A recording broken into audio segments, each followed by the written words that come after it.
Labdien! Šodien es esmu ciemos Briselē pie Viļa Krištopāna, grupa Eiropas patrioti. Labdien! Sāksim ar tādu jautājumu. Bija tā dziesma Eiropa mūs nesapratīs. Vai atrodoties Briselē, Latvijas pārstāvju viedoklis tiek ņemts vērā? Atkarīgs no tā, ko tu dari, kādi partneri tev ir un ko tu vispār redzi, ko tu gribi izdarīt. Un peldēt pa straumi jau ir vieglāk, bet realizēt savus vēlētājiem dotos solījumus ir stipri grūtāk. Bet es esmu ļoti apmierināts. Es esmu iekļuvis kompānijā, patrioti Eiropai, 84 līdzīgi domājošie, un ir jau rezultāti. Pirmkārt, es esmu patriotu dibinātājs. Otrkārt, mēs jau esam daļēji nogrāvuši to elektroauto stāstu, ka tikai elektroauto. Mēs ar 10 balsīm nobloķējām Mercosur līgumu brīvās tirdzniecības starp Dienvidameriku. Un visi zemnieki Latvijā man saka paldies. Tā kā kaut kas jau ir izdarīts. Par zemniekiem Latvijā bieži tiek runāts, kad mūs apspiež, teiksim tā, no konkurences puses, un šis Mercosur līgums. Kādi būs tie, teiksim tā, galvenie zaudējumi, ja mēs tomēr atliksim šo jautājumu atpakaļ uz galdu? Viņu mēģinās atlikt. Tad vienkārši valodā runājot, atkal Eiropas zemnieki un arī Latvijas zemnieki maksātu par to, kā, teiksim, eksportē vācu mašīnas vai franču mašīnas uz Dienvidameriku bez muitas tarifiem. Jo tad brīvā tirdzniecība, tas ir bez muitas. Turpretīm no Dienvidamerikas galvenā konkurence ne jau automašīnas, lauksaimniecības produkcija, dažāda. Un tā kā tur ir dažādas prasības, tur vēl pie tam ir arī tā modificētais viss stāsts, kurš Latvijai un Eiropai savādāks.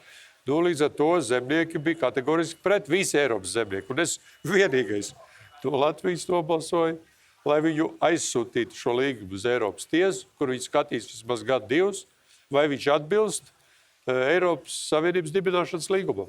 Tad domāsim tālāk.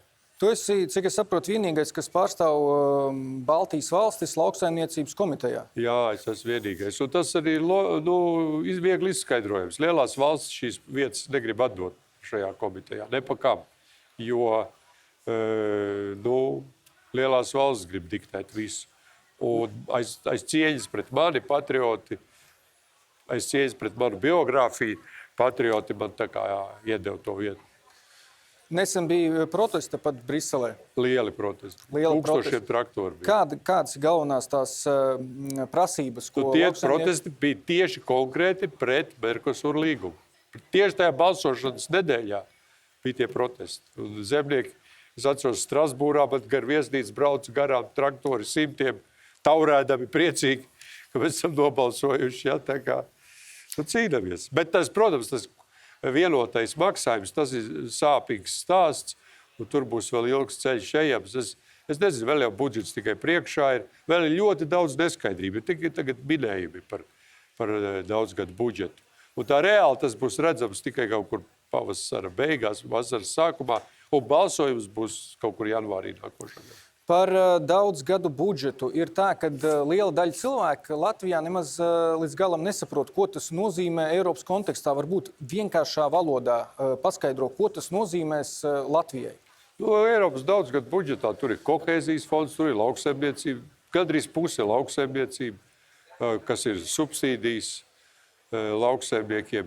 Protams, kad man liekas, vismaz man tādam praktiskam cilvēkam, kurš vienmēr bijis praktisks, liekas, ka tā nauda tiek diezgan tā izpļekarēta. Dažādām, daudz nevajadzīgākām. Man jau liekas, ka būtu vajadzīgas būtu vajadzējis to naudu tērēt ļoti reāli. Ceļiem, infrastruktūrai, dažādā, varbūt par kaut kādai celtniecībai, bet tas kaut kādi tur IT projekti, kaut kādi tur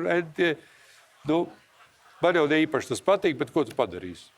Bet kāds būtu tie galvenie uzsvari, ko vajadzētu Latvijas iedzīvotājiem sagaidīt? Jo mēs dzirdam no tiem pašiem lauksaimniekiem, kad jaunajā daudzgadu budžetā ir, ja ne samazinājums, tad noteikti nav palielinājums tieši maksājumos. Es saprotu, ka šobrīd tas arī ir tāds ļoti aktuāls jautājums. Tagad jau ir vēl trakāk. Var gadīties, ka būs daudz maz, ja bija kaut kādi tur 370 miljardi, tad 470 miljardi, tad tagad kaut kādi 400 miljardi apmēram ir paredzēti lauksaimniekiem. Tas ir mazāk nekā bija, bet vēl tas ir, vēl būs ilgas cīņas, un pat Tautas partija lielākā politiskā grupa ir pateikusi, ka gribam redzēt budžetu, un tā viegli tad nekas nenotiks. Tā kā es domāju, ka beigās jau lauksaimnieki savu izkaros, bet kā būs ar tiešmaksājumiem, šodien neko nevar pateikt. Par to karošanu ir tā, ka mēs zinām, ka no Latvijas brauc ministri karot, jūs uz vietas cenšaties karot, bet tāds gala lēmums būs jāpieņem premjera līmenī. Tur jau tā lieta, kad, piemēram, par Mercosur līgumu valdības pozīcija bija viņa atbalstīt. Tas vienīgais no Latvijas nobalsoja pret, un mēs viņu noērējām. Iznāk tā, ka es balsoju pret Latvijas valdības pozīciju. Latvijas valdība ir pret zemniekiem, es vienīgais esmu par. Vai man to visvairāk vajag? Es nezinu. Ticam, ka Siliņa atbrauks, vai Siliņa vai nākamais premjers, un šeit spējas pamatot gan savu pozīciju, gan arī pamatot, ka mēs nedrīkstam tikt atstumti Latvijas zemnieki, es domāju. Es šai vienotībai, šai valdībai vispār neticu, viņi neko necīnās. Jo kaut vai par migrācijas kvotām arī tur vairākumu viedoklis un valdības viedoklis bija piekrita visai tai migrācija, tai vienošanos. Un kas tagad notiek? Viņš stājās ārā poļi, ungāri, tur viss pēc kāds. Viņš saka, neņemsim mēs nekādus migrantus. Un Latvijas valdības pozīcija atkal bija, mēs mierīgi, mēs piekrītam. Šodien biju muzejā parlamentāriumā, un tur ir uzraksts vienoti daudzveidībā. Kā tev liekas, kā līdz šim daudzveidības vairošanas politika ietekmējusi Latviju? Redziet, tās Eiropas vērtības, diemžēl, man viņas ir svešas. LGBT, Stambulas konvencija, varavīksnes karoks, praids, Tagad tādas vērtības Eiropā dominē, joprojām dominē, jo absolūts politiskais vairākums Eiropa parlamentā ir šādas vērtības, kas man ir svešas, Eiropas vērtības. Eiropa būs nesapratīs, visu nīstais un mīlētais Trumps tajā dienā, kad bija inaugurācija, pateica, noņemt no visām vēstniecībām, visā pasaulē varavīksnes karogus. Noņemt. Un viņš noņēma. A mums tur viens otrs uz Rīgas domas uz varavīksnes karogu. Tā mums ir bijis, un tagad šis cilvēks pārstāv arī Latviju Eiropa parlamentā. Mums ir pilnīgi pretējs politisks nostājs. Eiropa parlamenta zaļie ir pilnīgi, gandrīz visos jautājumos ir pretēji nostāja tā kā patriotiem. Gandrīz visos jautājumos, sākot ar klimatu, sākot ar elektroauto, sākot ar kaut vai migrāciju. Joprojām galvenie migrācijas atbalstītāji ir kreisajā flangā un zaļie. Mums Latvijā bieži runā par darba spēka trūkumu.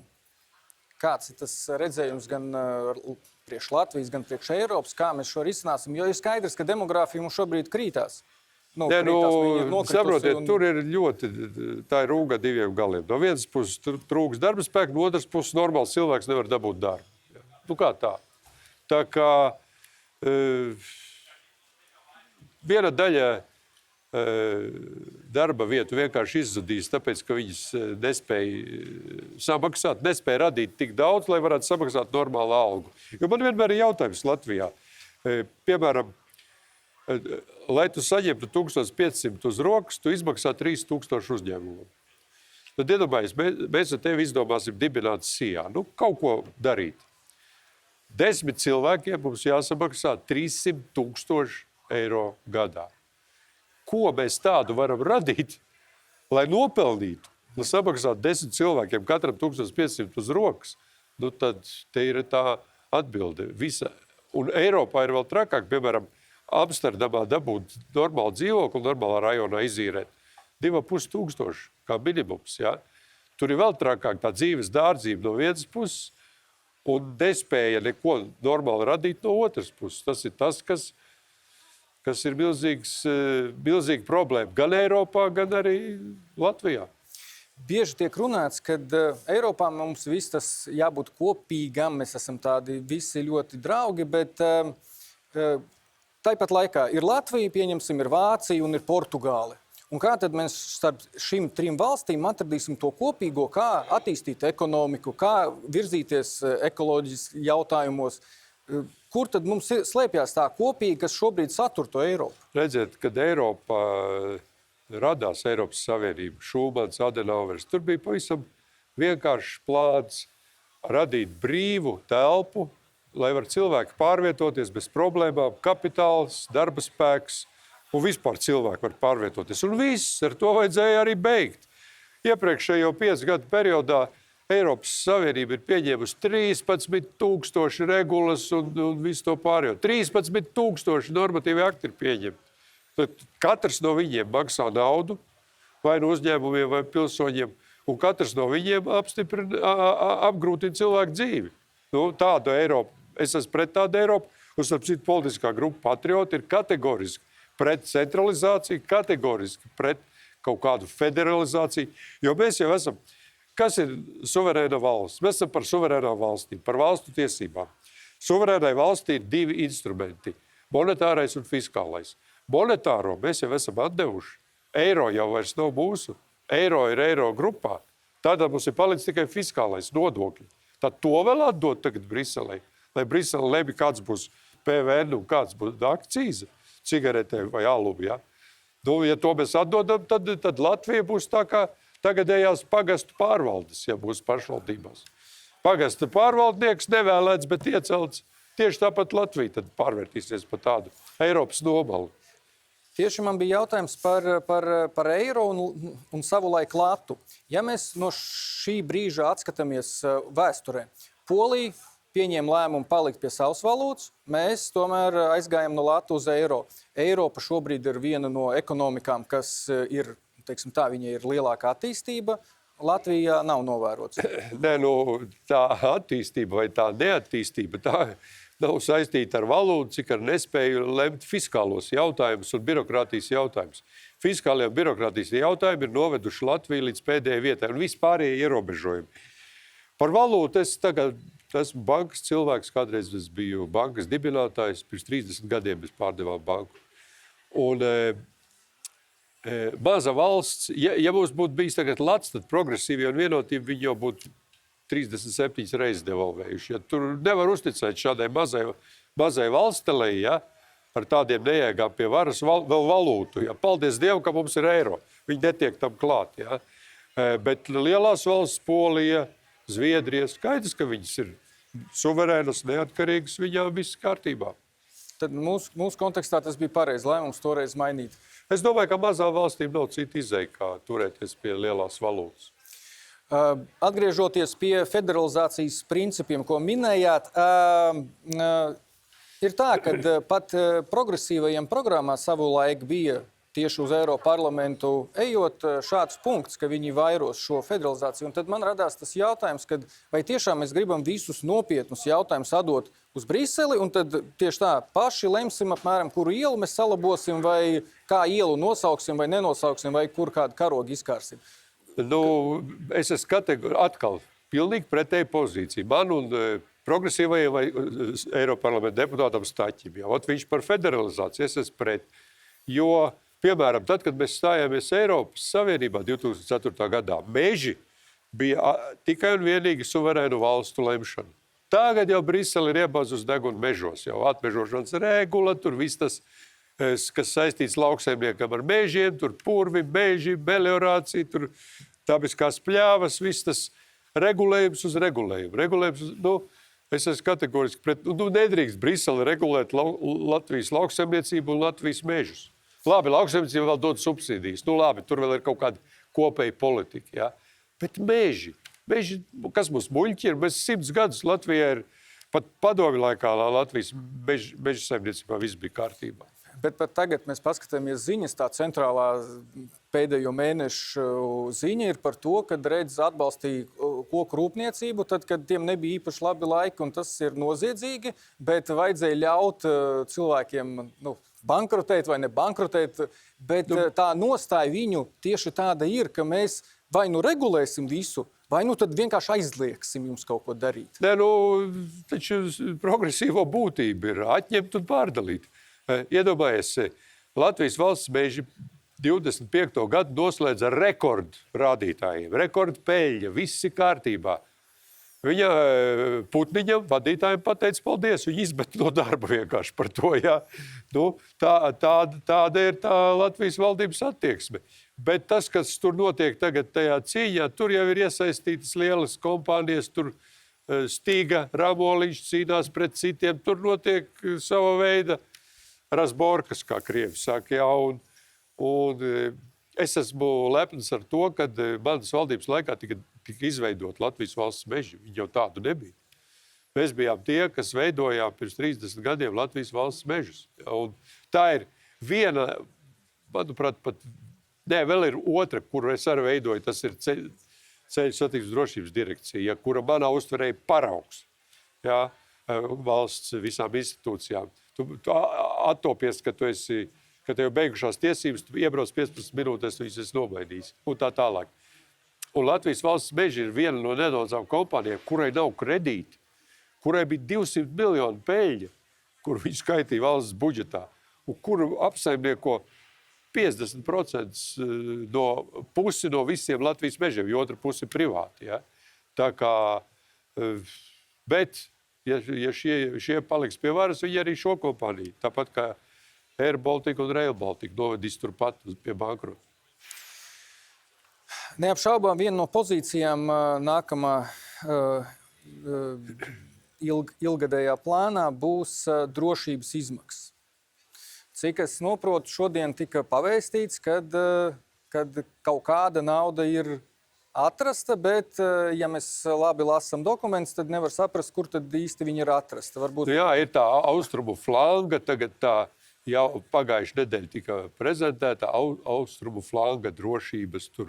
Tur jau ir tagad jau 9 valstis tajā austrumu flangā, bez Baltijas, Somijas, tur vēl ir iekļuvusi arī Slovākija, Ungārija, Bulgārija, Rumānija. Un tagad, kad redz, mums tur būs, un būs 28 miljardi, un finanses avots aizdevumi. Aizdevumi un kaut kāda investīcija platforma, kurai es nevaru atrast definīciju, kas tas tāds ir. Jā, es papildināšu investīciju platforma East Invest, un tie mērķi ir politiskie mērķi. Man vienmēr ir izbrīna izraisa, kad cilvēki saka, viņi paņems kaut kur 28 miljārdus, viņi savāks no cilvēkiem, lai investētu politiskajos mērķos. Jā, līdz ar to pagaidām ar austrumu flangu ir tā šodien.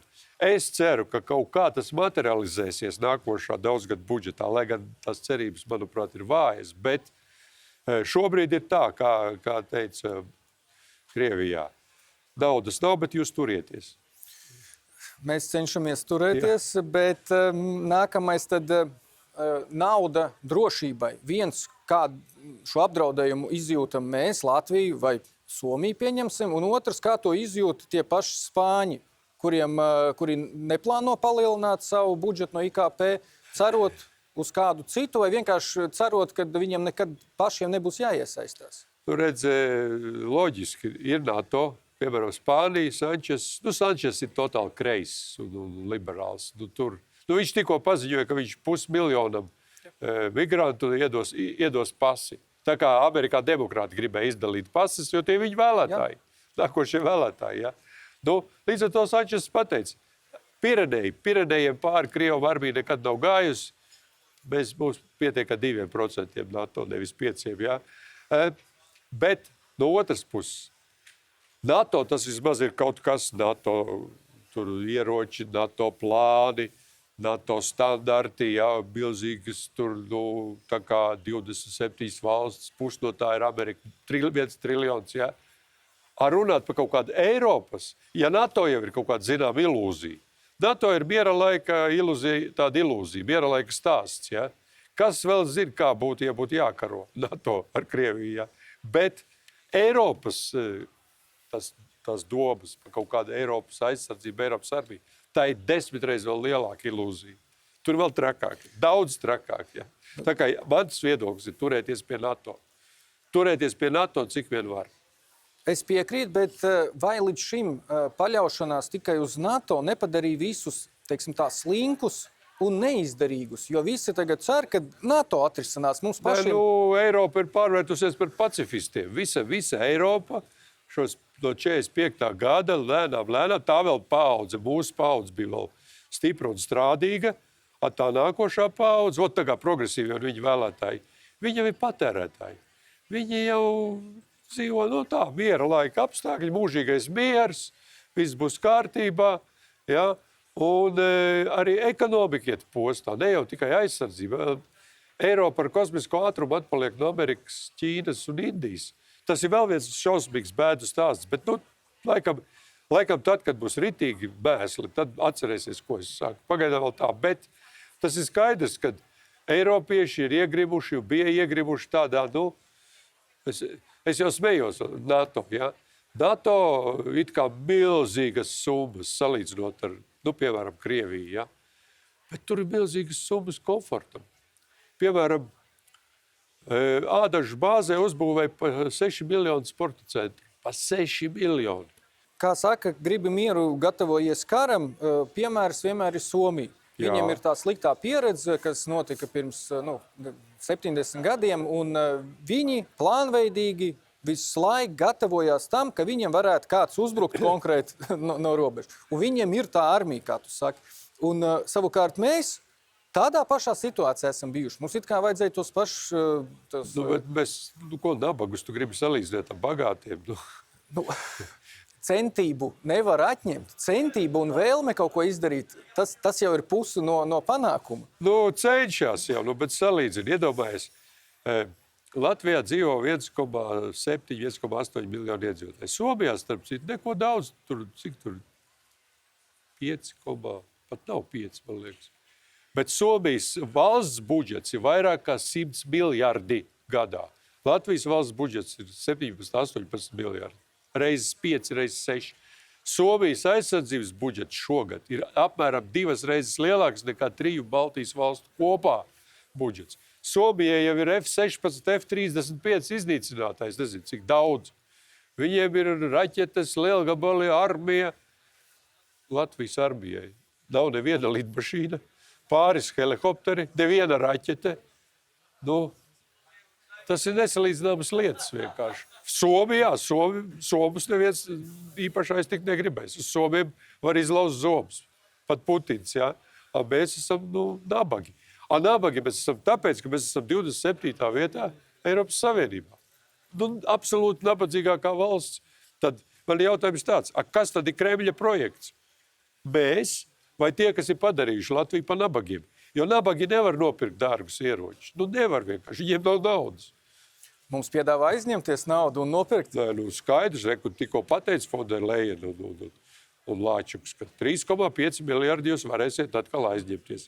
21 jau ir, plus 3,5, tas jau 24,5, plus 3-4 miljardi. Vai būs jāpārtrauc Rail Baltica vai jāaizņemās, tas jau visi 30. 30 miljardi, tas jau ir vairāk kā miljards procentu masājumu. Tas nozīmē, ka mēs maksāsim policistu un skolotāju algas procentos katru gadu. Policistu un skolotāju algu budžetu, jā. Tāpēc mums ir jauns ierosinājums Latvijā, kad būs brīvprātīgie policisti lauku teritorijās. Kādreiz bija manā laikā, kad es gāju skolā, bija tie sabiedriskās kārtības, jeb družīņi, viņas sauc, bija tāds staigāja tur pa ielām vakaros ar lentām tādām. Ir labi, ka tādus var atrast, bet vai tas kaut ko izmainīs, baidos, ka nē. Eiropa un ASV, ja mēs saprotam, ka mēs esam atkarīgi no NATO un puse no budžeta ir no ASV, kas uztur NATO pēc būtības, tad man jautājums ir tāds, kāda šobrīd ir attieksme parlamentā pret ASV, jo no vienas puses visi apzinās, mums ir jādraudzējās, jāsadarbojās ar ASV, bet mums ļoti nepatīk vienlaidzīgi tie paši cilvēki saka. Tas cilvēks, kas tur šobrīd vada to visu valsti. Tā ir divu milzīgu pretēju politiku sadursmi. Republikāņi pret demokrātiem, bet republikāņi spiesti karot divās frontēs. Amerikā pret demokrātiem, kurus viņi ir sabradājuši, var teikt. Un vēl pret Eiropā tādiem pašiem demokrātiem, tikai viņi saucās savādāk. Zaļie, liberāļi, tur sarkanie, kreisie, ja? Un loģiski, kad Rubio atbrauca Vences un pateica, Eiropa nesaprata, apvainojās. Pēc gada atbrauca Rubio. Pateica to pašu tikai pieklājīgāk. Eiropa taču, jo, mēs parakstamies zem katra vārda. Rubio pateica savu sakāmo Minhenē un aizbrauca kur? Uz Ungāriju. Pie Orbana. Kāpēc? Tāpēc, ka Orbans arī labējies. No 27 valstīm tikai 3 ir labējas valdības. Meloni Itālija, Orbans Ungārija un Babišs Čehija. Viss. Pārējās visas ir kreisas, liberālas. Līdz ar to es saprotu, un daudzi saprot, bet tie, kas saprot, bet ir pretējā politiskā fronte, viņi nekad to neatzīs. Kad republikāņi runās ar tādiem kā viņi nekad nerunās ar tiem, kas varavīgs karogus karina. Viņi nekad nerunās ar praidistiem. Nekad. Un Trumps ir totāls ģimenes cilvēks un 2 dzimumu atzinējs.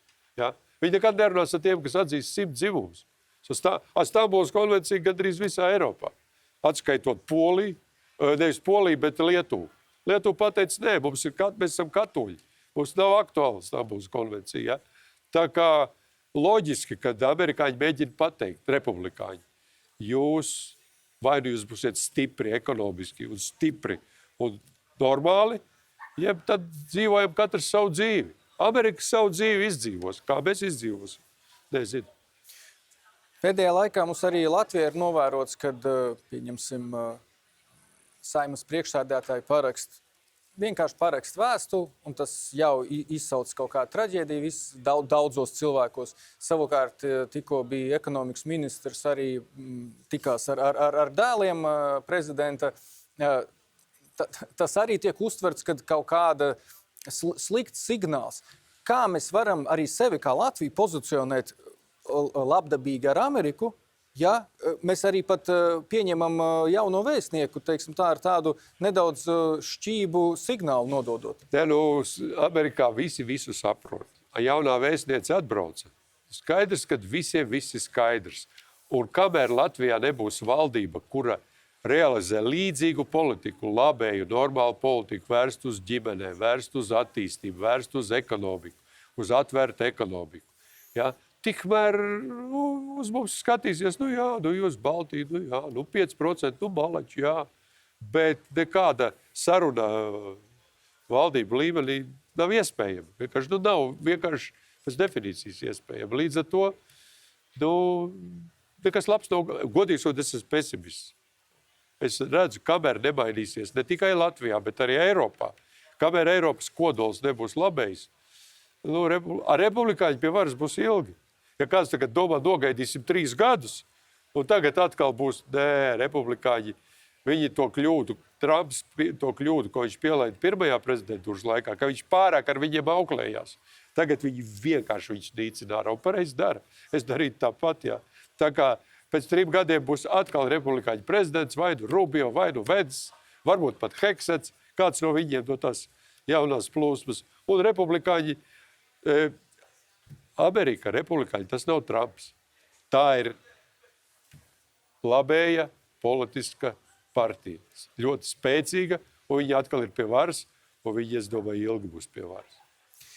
Tad šeit man jautājums ir par komunikāciju, jo bieži vien Latvijā cilvēki nesaprot gan, kas notiek Eiroparlamentā, gan arī varbūt nesaprot līdz galam, kas notiek Amerikā. Es arī nevainoju šos cilvēkus, jo, ja mēs skatāmies dažu Eiroparlamentāriešu video sociālos tīklos, jā, viens vienkārši stāsta ziņas, parastās ziņas, ar ko nesaistīts, otrs stāsta it kā liederīgu, bet arī nesaistīts lietas par drošību. Varbūt ir jāmaina komunikācijas formas, lai cilvēki uzzina to, ko jūs šeit darat, kā arī to, ko nozīmē labas attiecības ar Ameriku. Ja, redz, vienkārši, es saku, tā kreisā, liberālā, zaļā politika ir pārņēmusi Eiropu un arī Latviju. Un loģiski, ka viņi savās rokās tur arī mēdījus. Un faktiski, kā sanāk, Es esmu ģimenes cilvēks, es atbalstu divus dzimumus, es esmu pret praidu, es esmu pret klimata šiem burgiem, es skaitos kaut kāds galēji labējais. Kāds es esmu galēji labējais? Es esmu normāls, konservatīvs politiķis. A tie, tā kā progresīvie, kur atbalsta Hamas, viņi tā kā centriski, tā kā mēs esam tādi tur, ja? Ot viņi ir galēji totāli liberāli kreisie, ja? Bet tā kā viņu rokās ir mēdījis, tad, tas tāds maziņš piemērs. Piemēram, kādam cilvēkam Latgalē ļoti patīk ģimene, un viņš ir pa ģimenes vērtībām, un tagad nāk vēlēšanas, viņš saka, bet man tas Šuvājevs baigi patīk, es pa viņu nobalsošu. Un tagad viņš ievēl Šuvājevu, un tagad viņi ir pie varas, un viņi pēkšņi tagad skolās ievieš to praidu propagandu, 102 dzīvumus, tās grāmatītes, ar kurām mēs karojām. Un tas vēlētājs, viņš tā kā negrib, lai viņa bērniem to. Bet viņam patīk Šuvājevs, viņš pa viņu nobalsojas. Respektīvi, mūsu Latvijas vēlētājiem ir sevišķi galvā ķīsels. Ja? Jeb otrādi, kāds, kuram patīk praids, varavīkstas karoks un LGBT, bet viņš tomēr teiks, nē, es nobalsošu par Raivi Dzintaru. Man viņš ļoti simpatisks. Un Raivis Dzintars tiek pie varas un aizliedz praidu. Un tas cilvēks saka, nu kā tā, es pa viņu nobalsoju. Ja? Līdz ar to katram cilvēkam vajadzētu izvēlēties savas vērtības. Gan ekonomiskās, gan arī cilvēciskās vērtības. Un tas, diemžēl, Latvijā ir pilnīgā putrā un arī Eiropā. Eiropā tā jaunā paudze viņiem tas viss baigi forši ir. Par vārda brīvību un Eiropu. Kopš oktobra ir liekta sociālos tīklos politiskā reklāma. Pat nevis politiskā reklāma, bet tu nedrīksti būstot saturu, kas ir politiski saistīts. Pieņemsim šo sarunu, es nevarēšu būstot, tāpēc, kad kaut gan tas ir mans žurnālistisks produkts, nedrīkst. To ir Eiropa ieviesus, jo it kā viņiem neatskaitās platformas pietiekamā daudzumā. Vai tev neliekās, ka tieši šeit slēpjās, kad tiek ierobežot vārda brīvība, ka pieņemsim, tu nevarēsi izstāstīt savam vēlētājiem, ko tu gribi, un arī maziņās partijas, kas gribētu piedalīties, bet tas nāk no Eiropas. Šis ir vēl viens milzu tas konflikta cēlonis starp Ameriku un Eiropu. Nu kā, Masks 40 miljardus samaksāja un nopirka Twitter. Lai katrs idiots varētu pateikt, Masks ir muļķis, ja? Uzrakstīt tajā Twitterī, ja? Un amerikāņi saka, to Vents pateica, Trumps pateica, viņš saka, jums taču Eiropā nav free speech, jums nav brīvā runa, jūs visu laiku ierobežojat. Toties Fonderleina ko pateica? Kad sociālie tīkli ir vīrus un cenzūra ir vakcīna, to vajag izdomāt vispār kaut ko tādu. Nu jā, viņi to pasniedz kā cīņa ar dezinformāciju, bet tad sanāk, kad pastāv kaut kāda unikālā patiesība, ko, teiksim, tad stāstīs viņa, jo mēdīju un lielie kanāli ir pie viņas, un tad sanāk, kad visi pārējie, kas pauž savu viedokli argumentētu, mazāk argumentētu, tā ir dezinformācija. Nē, nu kā, šeit ir tāda Ilze Nagla no Panorāmas, ja, no Latvijas televīzijas. Es esmu šeit jau gandrīz 2 gadus, viņi mani 2 vai 3 intervējis, viņi, ka man ieraug, tad viņi bēg no manis, ja. Un apvainojās. Viņš saka, es taču jūsu intervēju, ko jūs man uzbrukiet? Kā es varu savam vēlētājiem pastāstīt, ko es šeit darīju, ja 2 gadu laikā viņi man 2 reizes kaut ko ir pajautājis, un pie tam pajautājis par Orbanu, piemēram. Topija Orbanu un vēl man prasa par Orbanu, ja? Līdz ar to mana vienīgā iespēja ir ražot kontentus sociāliem tīkliem, kur es patiešo runāju cilvēkiem. Fonderleina saka, tas ir slikti. Ja? Tas ir slikti. Jā. Un tad man ir uzreiz jautājums, varbūt Eiropa spētu nodefinēt, kurš tad ir tas pareizās informācijas paudējs, tas vienīgais. Nē, nu viņi uz to jau viņi iet. Uz to jau viņi iet, un arī Latvijā tas pats, jūs taču paskatieties. Sabiedriskie mēdīji, ja redz, ko kāds no Twitter bija sācis skaitīt, teiksim, no 1. līdz 5. rīta Panorāmā, 5 dienas, 5 koalīcijas politiķi, opozīcijas neviena. Tagad sāk jau 2-3 nedēļas, viņus drusku jau aizskart, nu tad pa vienam pasauc. Lindu Liepiņu pasauca, vēl tur kādu pasauc, jā. Nu tā kā, lai būtu kaut kāds. Bet principā mums, it sevišķi Latvijā, sabiedriskais mēdījis, tas ir vienotības un progresīvo rupors. Un tas nav labi, tas nozīmē, ka valsts nogribs tā ritīgi nogribs, gan ekonomiski, gan morāli. Bet kāds tad būtu plāns uzrunāt to vēlētāju? kas būs Saeimas vēlēšanas rudenī? Nē, nu, mums ir viens plāns. Mēs strādājam, cik vien varam sociālos tīklos. Mums, paldies Dievam, ir tas neliels, bet ir valsts finansējums. Vienotībai vairāk kā 1 miljons eiro gadā. Protams, ka uz katra staba karāsies Siliņas bilde un Ašerādena bilde. Ko lai dara Hermanis un tie, kas mēģina? Kur lai viņi ņem to naudu? Es pat nestādos priekšā, kā Hermanis varēs kampaņā piedalīties. Jo vēl jau ir, pat ja tev ir nauda, tev jau vēl viņi jādabū partijas kasē. Neviens jau negrib vairāk. Agrāk bija kā? Jūlija Krūmiņa par to iesēdināja. Viņš pazod draugam, viņš ka es tev 10 000 iedošu iemaksā partijai. Tagad te viens vairs tādu neko negrib, jo zina, ka var iekļūt cietumā. Līdz ar to faktiski partiju finansēšana ir pārvērsta par tādu monopolu. Tie, kas pie varas, viņi tur grib būt ilgi. Plus vēl nevalstiskās organizācijas. Tur kaut kādi miljoni. Delna, Providus, šitā te Kiskis kaudzes, ja? Tas viss ir pa nodokļu maksātāju naudu. Vēl papildus viņiem. Viņi ar naudu ir nokalājuši visu savu politisko uzvaru faktiski. Ja? Nu, vai tas ir labi? Es uzskatu, tas nav labi. Pieskaroties zaļajam kursam, Latvijā lielākā daļa cilvēku, labi, slikti, bet pa lielam ir, ja nevienalga, tad, ja pie tavas mājas neko nebūvēs, tad visiem ir vienalga. Bet skaidrs, ka Eiropā šeit toni noteiks bagātās valsts lielās. Tad... Vācija jau gaudo. Vācieši pateica, Merķis pateica, kādu mēs kļūdu pielaidām likvidējot atomelektrostacijas. Tagad viņi pērk enerģiju no Francijas. Viņi atkal sāks atjaunot atomelektrostacijas. Bet nevajadzētu jaukt vienu lietu. Nevajadzētu jaukt atkritumus, kas ir ļoti labi, ja mēs glābjam planētu. Pārstrādājam, šķirojam, tur samazinam ar klimatu. Klimatam nav nekāda sakara ar atkritumiem. Klimats, tas ir utopija, ka CO2 kaut kādu tur klimatu neutralitāti uztaisīt 7% no zemeslodes Eiropā. Ja Amerika, Ķīna, Āfrika un Indija to nedara. Bet Latvijas iedzīvotāji, ja viņi nesapratīs, ka viņi katru dienu maksās aizvien vairāk, tos visus tos CO2 nodokļus, tos pie benzīna, visur kur maksās aizvien vairāk, kamēr beigās izputēs. Jo, piemēram, ja es nemaldos, Air Baltica mēnesī maksā 2,3 vai 2,7 miljoni eiro to tā saucamo izmešu nodokļu. 2,7 miljoni mēnesī. Amerikas aviokompānijas nemaksā, vai Ķīnas, vai Āzijas. Ja? Nu tad kā tā mēs konkurēsim? Šeit jautājums gan par konkurenci, gan par mērķu sasniegšanu, jo tieši tā mums sanāk, ka mums ir Eiropa, kas kaut ko cenšas darīt, un tad visa liela plašā pasaule, kur ignorē šo pasākumu. Un tad sanāk, ka tu nevari, mēs taču uz vienas bumbas dzīvojam. Tas ir tas, ko es jau tiekoties ar manu grupu cilvēku no Latvijas teicu, kad iedomājieties, no Baltkrievijas brauc Latvijā buss, un tur pie robežas ir liels plakāts. Tūlīt jūs iebrauksiet Eiropas klimatā. Citā klimatā, mūsu Eiropas, utopija, bet, labi, jāpaiet laikam, lai tās Grētas Thunbergas utopijas nomirtu, vajadzīgs. Paldies par sarunu.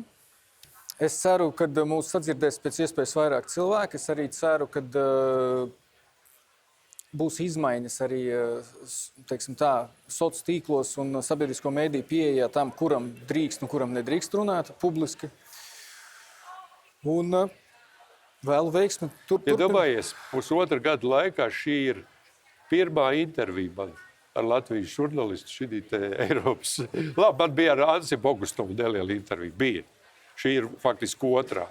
Pusotra gada laikā man kaut ko pajautāja, bet to es otrais.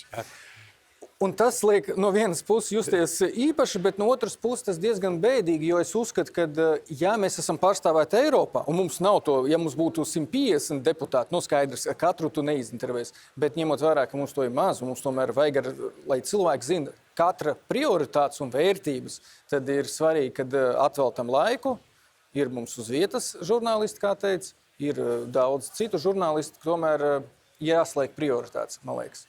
Paldies par interviju. Paldies. Paldies mums arī.